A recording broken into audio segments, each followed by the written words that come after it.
Hey, go eat a hamburger. You're so skinny, it's disgusting.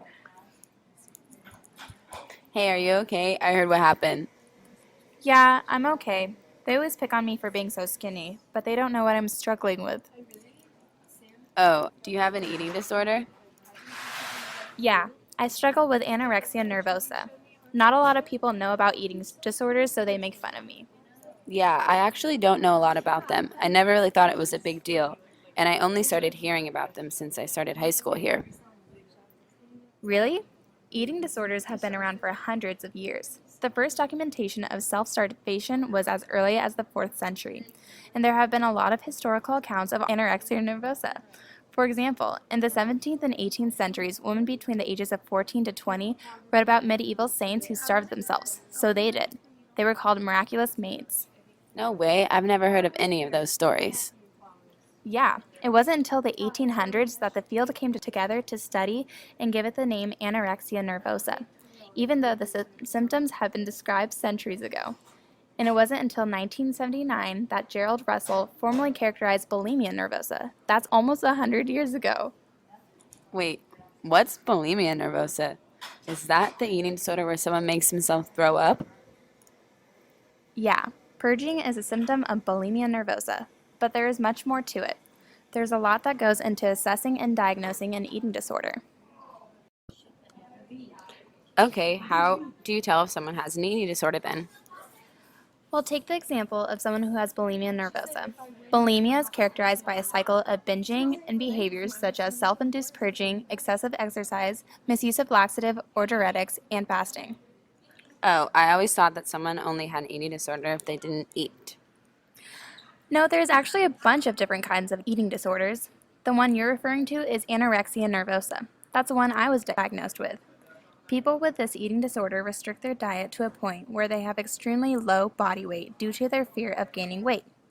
My mom noticed certain habits I had, like obsessive interest in food, counting my calorie intake, severe self esteem loss due to my body image, and my inability to accept the severity of the situation. Are anorexia nervosa and bulimia nervosa the only type of eating disorders? No way! There are a bunch of eating disorders: pica, rumination disorder, avoidant restrictive intake disorder, binge eating disorder, anorexia nervosa, bulimia nervosa, and more. Wow, I didn't know there are so many. They all sound so awful.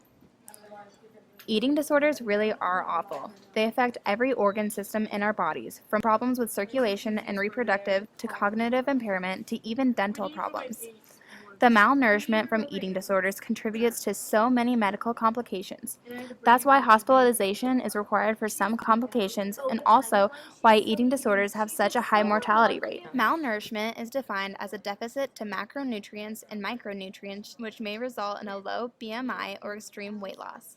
Someone is considered malnourished if they have lost 10% of their body weight, no matter the weight they've started at. So someone doesn't have to be skinny to be considered malnourished. No, someone can be malnourished even with a normal or high BMI. When someone has an eating disorder, the first thing their body does is slow down the rate at which they use energy.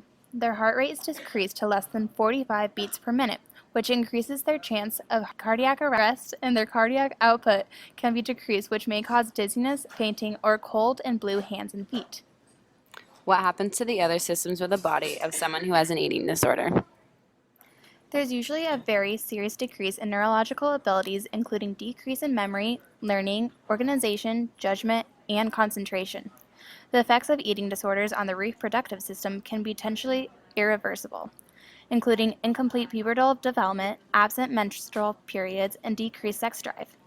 If linear growth is not complete, height stunting and a decrease in bone density are potential irreversible effects.